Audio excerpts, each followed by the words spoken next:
Do you think we're getting softer and more sensitive? Do you think in general, especially America, because America has been successful now for quite some time, we're constantly growing.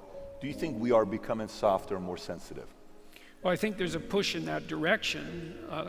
There certainly seems to be a technical push in that direction in the universities. Why?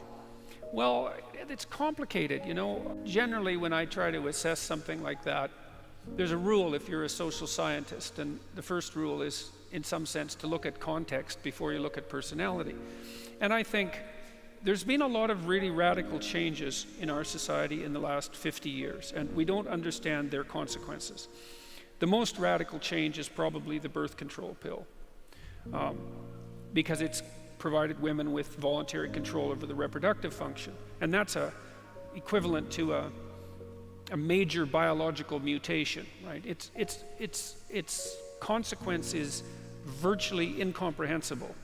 I mean, partly one of the consequences is you know, where reliable birth control is provided to women, first of all, they immediately become educated. Second, their economies tend to grow. And third, the birth rate falls below replacement. And then all three of those factors are monumental, you know. So perhaps especially the third, the falling of the birth rate below replacement, which is the case in virtually every country in the Western world except the United States. We don't know exactly what the optimal conditions are under which you toughen up, let's say. Most children now have older parents, right? Because people aren't having children until they're in their 30s.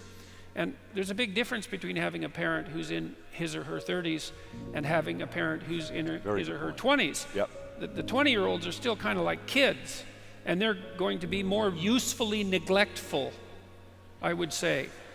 Well, look, one of the things we used to do with my daughter when she was very little was, you know, when she was about a year and a half, is we'd have her in a room alone, and she would usually complain about that for a few minutes, and then she'd find a way to amuse herself. You know, she liked to take books out of shelves and put them back in, and like if you let her get through that initial bit of misery, then she would learn how to regulate herself, and she got very good at that.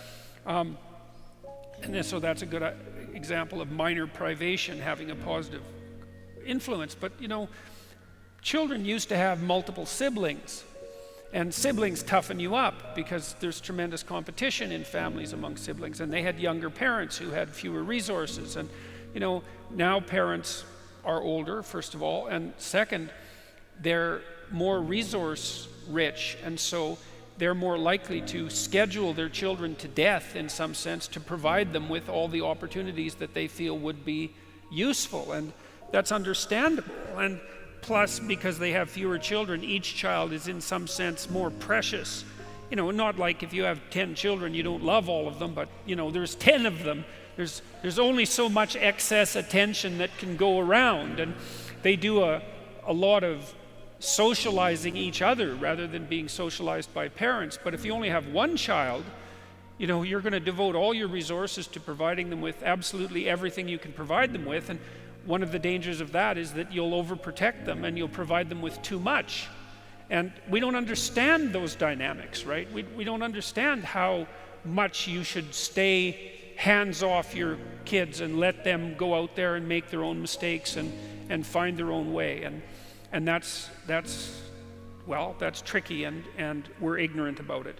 And so I think one of the consequences of that is that we do have a reasonable percentage of young people, maybe young adolescents, the kind that you hear about at university, who have been overprotected and overscheduled and under-challenged in some sense. We extend that overprotection far longer than is helpful. You know, it's hard though, because as I said, when you have resources, you can use them to make your children's lives, let's say, easier. But the question is, like, do you really want to make the life of someone you love easier?